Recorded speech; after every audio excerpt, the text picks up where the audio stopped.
Welcome to episode 1 of the roterotecast. We're going to be doing a video and audio podcast on, all the platforms that I can get it on. And from now on, we'll be trying to do this every other day. And if I don't do that, you can, come at me in the comments and call me a liar or whatever. Today is not a great day for Europe, and that is because the Trump administration has decided to rip up the entire post-World War II structure of European defense, which is the idea that the US was a dependable ally that Europe could wager its defense on. Unfortunately, today at the Munich Security Conference, this is one of the big premier security conferences in the world and the one in Europe that is the most important, new defense secretary and former Fox News host Pete Hegseth decided to let everybody know that the US wasn't in the business of protecting Europe anymore, signaling what has been projected by Trump at many a rally that he wishes to pull out of Europe and only act in a way that is effectively a racketeering scheme where Europe will pay for protection or not get protection at all. He also went on to state, along with Donald Trump, that they have been trying to negotiate a one-on-one peace deal for Ukraine, but also didn't decide to include Ukraine or any of the European partners in that conflict. That means Vladimir Putin and Donald Trump are trying to carve up Eastern Europe by themselves without any input. This is a man who's also spent the last few weeks saying that he wants to grow America, so yeah, not great. Now, I think it's very important for Europeans to understand that Americans for a long time have been very angry that they are effectively subsidizing European defense. While I understand the geopolitical purpose of it, and I think actually Americans defending Europe is a very good thing and builds up our strong, long-standing alliance, it is not seen that way by most Americans. Most Americans see this as massive spending while Americans are suffering in the streets. And this is a very strong political concern that has been able to be picked up by the left and the right for decades at this point. It seems absurd, but unfortunately, because the American elites have failed so utterly at running their country, this means now European defense gets to be put up on the chopping block as a valid concern of American spending. But instead of thinking, wait a minute, why are our political elites preventing us from having the same thing as our European allies? They instead see the main problem is that, well, if we stop defending them, then we'd be able to have that ourselves, thinking that's a one-to-one trade-off. But unfortunately, that is not the problem. And more importantly, because European countries continue to not really expand their spending, even with a literal war happening in Eastern Europe right now, it is much easier to make the argument that why are we spending so much money to subsidize Europe when even when there's a literal war, they won't do anything to help themselves? Now, the reality of that is irrelevant because that's the strong narrative that has been pushed, especially by Donald Trump over the last decade. So this is the idea. Americans think they are being ripped off by Europe. They've been convinced by Donald Trump to think that. And Democrats, even Barack Obama, the lovely light that people want to praise often in the European Union, had the exact same critique. So this is a very, very strong narrative, and it's not going to be turned around anytime soon.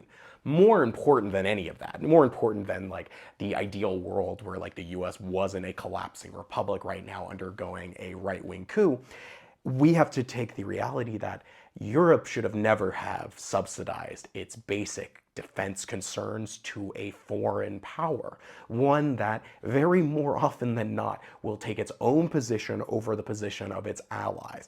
And we can see, especially in the last 4 years or 8 years or 12 years or 16 or 20, basically every single cycle of politicians this century, that the US has had an erratic and almost schizophrenic aspect to how it approaches its policy, whether domestic or international. And this is not something that the European Union or individual European states can condone or operate around. You cannot plan for a future when every 4 years one of your greatest allies is having a literal, almost civil war with itself. Now, what is there to be done? For years now, people like Emmanuel Macron and many others have talked about the importance of having a European army or a European military structure. Over the last couple of years, especially Poland, the Baltics, Finland, have all heavily advanced their cooperation with each other. More importantly than that, Right now within the European Union, only France has nuclear capability, which means honestly we need to have additional nuclear powers within the European Union. And this is a question, this is a political battlefield that most politicians very much do not want to touch publicly right now. Can you imagine in Germany, most political parties, especially all the center ones, heavily advocating to have a nuclear weapons program in Poland? But unfortunately, that is the situation that we have to move towards if we cannot depend upon American nuclear deterrence. This conversation around nuclear proliferation and the necessity for it now within the European Union is not one we should take lightly, but is just the pure reality that even with a UK Labour Party government under Keir Starmer, we see the sycophancy towards the United States and the constant projecting and reiterating by their top officials that they will do whatever it takes to work with the US or retain that partnership, which means once again, the European Union finds itself at a weak, disadvantageous position when it comes to its military ability to protect itself. And at the end of the day, it will need to replace every single American capability that currently exists on the continent and exceed that, because having an American rival is something that Europe and the European Union has not had to deal with yet. The threat of Russia, the Russian Federation that is currently waging war, one that is willing to carve up Eastern Europe in a deal with Donald Trump without any input from other countries, including Ukraine, is one that we have to come to the ramifications of.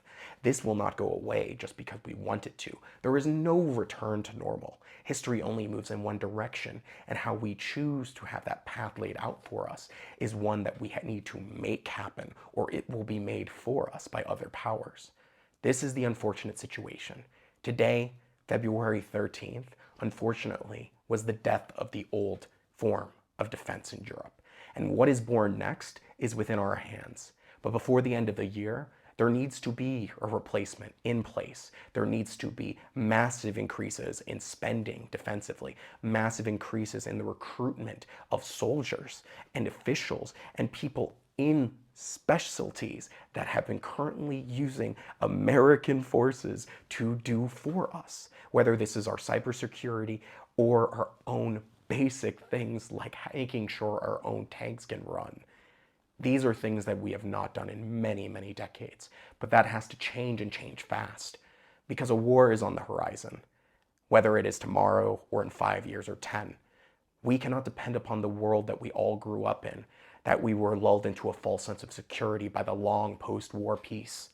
But the rest of the world has known that war never went away, and it is one that we always have to be prepared for, or else to be consumed by it.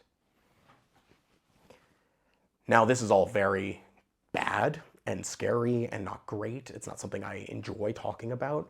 I don't enjoy having to be the one banging the drum for increased military spending. I had hoped by the year 2025 in my youth that we would have moved past the need for great power warfare.